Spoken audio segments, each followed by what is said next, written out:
12월 둘째 주간입니다.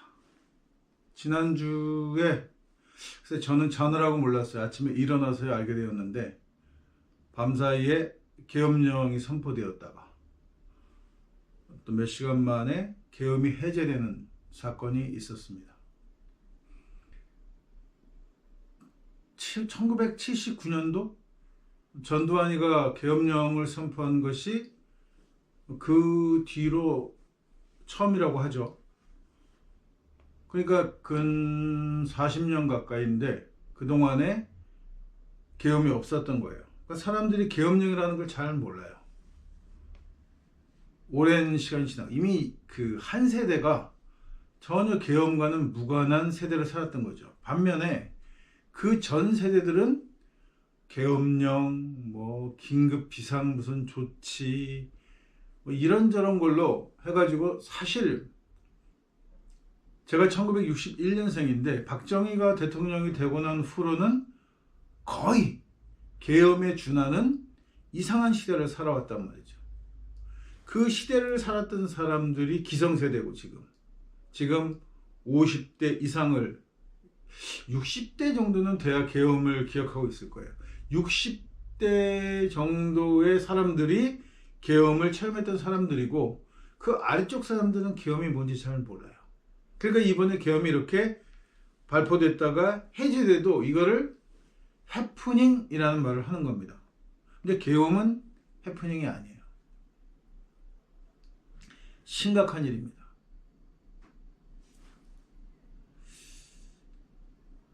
이게 식민지에서 주로 일어나는 일이죠. 제국주의가 지배했던 식민지 국가들이 제국주의가 철수하고 나서 식민지를 유지하기 위해서 군대가 필요했죠. 자기네 자국민들을 군대를 보내기에는 여러 가지로 여건이 좋지 않았으니까 현지에 있는 식민지 지역의 사람들을 군인으로 키워서 이 군인들로 하여금 식민지 통치를 하는 기반으로 삼았단 말이에요. 이 초엘리트를 키워내는 겁니다. 그런데 이 문제가 뭐냐면 자국민을 상대로 통치를 해야 하니까 제국주의를 위해서 철저하게 매국 성향으로 키워내야 돼요. 아주 매국적이어야 합니다. 그래야만 이 엘리트들이 나중에 그 제국주의의 입맛에 맞게끔 그 지역을 통치하는 기반이 되어줬던 거죠. 그러다가 2차 대전이 끝나면서 제국주의가 어쨌든 간에 식민지에서 공식적으로 물러나게 되면서 자기네들이 엘리트라고 믿고 있는 집단, 그러니까 하다못해 만주에 파견돼서 독립군을 잡던 터벌대 출신들도 자기네들이 엘리트라고 생각한단 말이에요. 당시에는 최고의 교육을 받았고 자기네들은 뭔가 선택받은 인간 같고 이런 느낌을 갖고 있는 거랍니다. 그러니까 얘네들이 지속적으로 정치적으로 자기네들이 능력이 있다고 하는 착각을 하고 있어요. 망상을 하게 된단 말입니다. 그냥 식민지가 키운 제국주의에 의해서 식민지에서 키워진 그냥 그 하수인에 불과한 마름에 불과한 것들인데 이것들이 자기네들이 초엘리트이고 나라의 운명을 좌지할 수 있는 능력을 가지고 있다는 망상을 그대로 유지하고 있는 거예요. 이 망상이 깨어지지 않도록 사관학교들이 지속적으로 그런 교육을 시켜오는 겁니다. 너희들이 초엘리트야. 저희 아버님도 1953년에 서울에 임관한 군인 출신이었는데 저희 아버님도 장교 출신이라 굉장한 자부심이 있었어요. 엘리트라고 생각하는 거죠. 실제로 ROTC 출신이든 장교 출신이든 전역하고 나면 대기업에서 특채를 해주는 제도까지 있었어요. 물론 장군으로 전역을 하면 공기업이라는데 사장으로 낙하산으로 막 꽂아서 돈벌이를 하게 해줬단 말이죠. 그러니까 군인이라는 신분 자체가 한마디로 얘기하면 이게 굉장히 상위 신분이라고 하는 그런 개념이 자리 잡아버린 거예요. 이와 유사한 직업군이 뭐냐면 바로 이게 목사들, 사제들하고는 성직그룹입니다. 유럽 중세에서 중세 때까지만 해도, 거의 근대까지만 해도 왕가에 버금가는 귀족들이었단 말이에요. 종교인들이. 그러니까 그 누렸던 것들이 있어요. 그 누렸던 것에 대한 향수를 지금도 잊지 못하는 거예요. 언제라도 세상이 바뀌면, 언제라도 신의 세상이 되면, 그때는 또 우리가 중세 때 절대 권력을 휘둘렀던 것 같은 막강한 권력을 가진 집단이다 라고 하는 착각을 하고 있는 거죠. 이게 조선이 망한 지가 벌써 얼마나 됐습니까? 그리고 이씨 왕가가 막판에 한 일을 보면 이거는 뭐 왕가로서의 자격이 없죠. 사실은 조선 중기가 넘어와서부터 이씨 왕조는 이미 다 망한 왕조였고, 그냥 뭐 양반들 외척들에 의해서 그냥 주물럭주물럭 거리는 그런 진짜 보잘것없는 왕조였단 말이에요. 이 왕가가 은근슬쩍 뭐 여러 가지 뭐 사건들이 있더니 이제는 뭐 무슨 황실, 대한제국 황실 어쩌고 하는 단체를 만들어 갖고 왕족인 척 한단 말이에요. 이럴 수 있는 이유 중에 하나가 여전히 왕들이 존재하는, 왕가가 존재하는 국가가 있다 보니까, 야, 우리도 잘만 풀렸더라면, 이런저런 일만 없었더라면 우리도 지금 서구의 그 왕가들처럼, 아니면 태국의 왕들처럼, 보르네오도 그렇고 뭐 이런 데처럼 우리도 절대 권력을 누리는 왕족이었을 텐데, 지금은 우리가 시대를 조금 잘못 태어났을 뿐이라는 착각을 하게 되는 거란 말이죠. 이게 왜 착각이냐? 뭐 서구는 나름대로 왕가를 존재시킬 이유가 있지만, 뭐 태국도 그렇고, 사실 이 왕조 시대는 끝난 거예요. 더 이상 태어나면서부터 왕족이다, 핏줄이 왕족이다, 이런 거를 인정하지 않는 시대란 말이죠. 시대 자체가. 그렇게 지속적으로 교육을 받아왔고, 사람들이 인식 속에 이제는 태어나면서부터 신분이 정해진다는 것을 불평등하다고 생각하는 거예요. 당연하지 않다고 생각하는 시기가 되는 거죠. 그럼에도 불구하고 여전히 아직도 왕족 놀이를 하고 있는 것처럼, 그보다 조금 늦게 시작됐지만 여전히 지금도 자기네들이 엘리트고 귀족이라고 생각하는 부류가 군대예요. 그리고 검찰이고, 또 더 나가서 이 의사들이고, 이렇게 엘리트라는 이름으로 키워진 집단들이 있단 말이죠. 이게 역할이죠, 역할. 머리가 좀 좋아야 하고 남들보다 성실해야 되는 사람들이 해야 좋은 직업군이기 때문에 이 사람들을 그렇게 좀 우수한 인재를 뽑아서 키웠던 건데, 이거 얘네들한테 엘리트라는 걸 계속 심어주다 보니까, 그리고 특정 대학 출신들이 자기네들이 성공해 나가면서 엘리트라고 하는 엘리트 집단인 것 같이 이렇게 인식이 되어지면서 얘네들이 모든 것을 쥐쭈물려고 한단 말이죠. 계엄에 대해서는 제 개인적인 생각입니다만, 계엄에 대해서는 윤석열이보다 박근혜가 더 잘 알고 있었을 거예요. 아버지 때부터 쭉 봐왔던 거잖아요. 박근혜도 탄핵 말미에 계엄을 생각한 적이 있었다고 알려져 있습니다. 그 주변에 참모들이 있었겠죠. 계엄을 검토해 보는 거예요.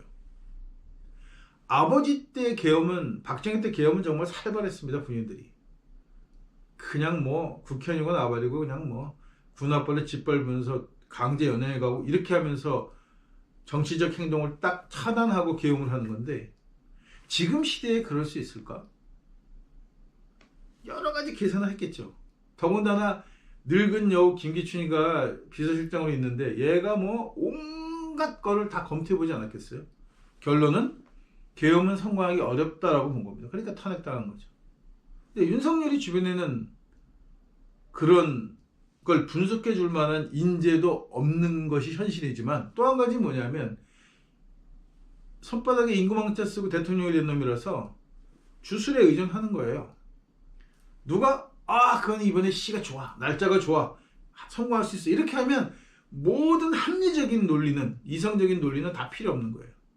이게 종교들이 갖고 있는 문제란 말이죠.